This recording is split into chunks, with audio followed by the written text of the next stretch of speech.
Hello and welcome to Images for the Web. I am Sandra Bermond, the Program Manager for the Duke Innovation Collab. In this video, we will open a program such as Photoshop and learn how to appropriately size an image for the web, ensuring that our pages will still load in a timely manner. If you do not have Photoshop, don't worry. You can look into other software such as GIMP, which is free, to do the exact same thing.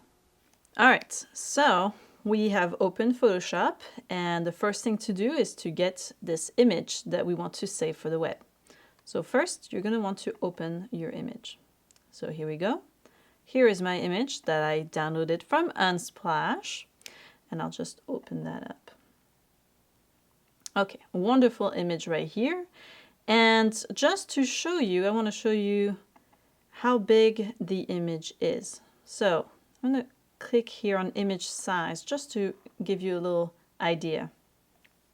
And usually on the web, you're going to hear some people say, oh, your file is too large. And too large doesn't actually, it's not referencing the pixel width. It's referencing the weight of the image, what I call the weight. And you can see here, this image by default is 60.2 megabytes. That's huge. Typically, you want your images to be 100 kilobytes or so for the web. So just so that you realize this, this is 60,000 kilobytes. That's really big. Way oversized for what we're trying to do here. This would take really long time to load. So what we're going to do now is we want to save this so that it's not as massive. So we're going to go to File, and then you can go to Export, Save for the Web, Legacy.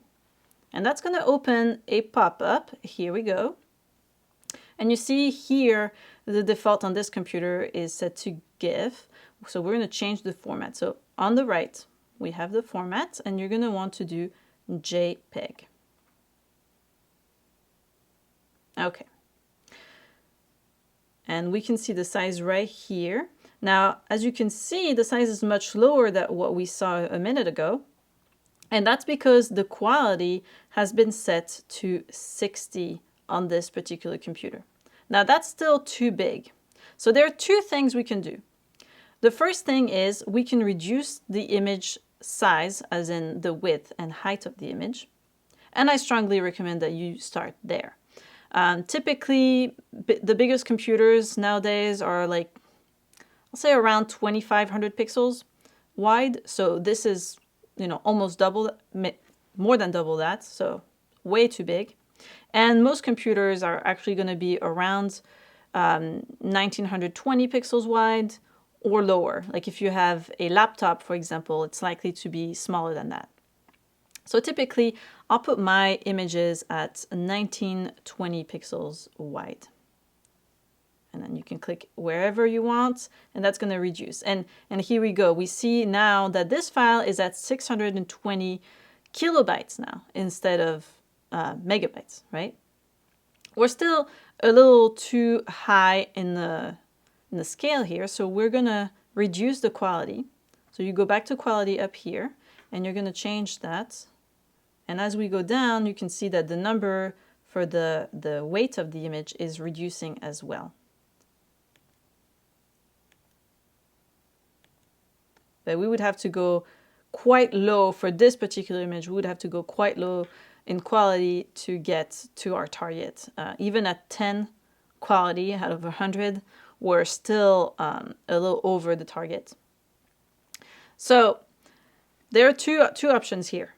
If this is an image that's going to be a background image, meaning it's going to take most of the space on your website in width, you're going to want to go lower in quality and keep the size, just because since it's going to be a background image, the quality of it is not as important. And on the opposite end of the spectrum, if it's going to be a smaller image that you're going to use, as a photo, like let's say, for example, you have a little gallery of images. In that case, you might want to just reduce the width in pixels and up the quality. So let's give an example of this. Instead of 1900 pixels, let's do 1200 pixels in width. And here we go, we're at 69. So now we can kind of go back up in quality a little bit. All right, 20. On this image, that's the best that we're gonna do. And this would be actually perfect on target for the web. At that point, you can just save your image. So you would click on save and try to save it in the same place where you had your original image. I mean, if you want to be organized, that's up to you. I don't judge, and we'll call this one saved for web. You don't need to precise the file type because we're already precised earlier that this is a JPEG. And we'll just click save. And there you go, you have saved an image for the web.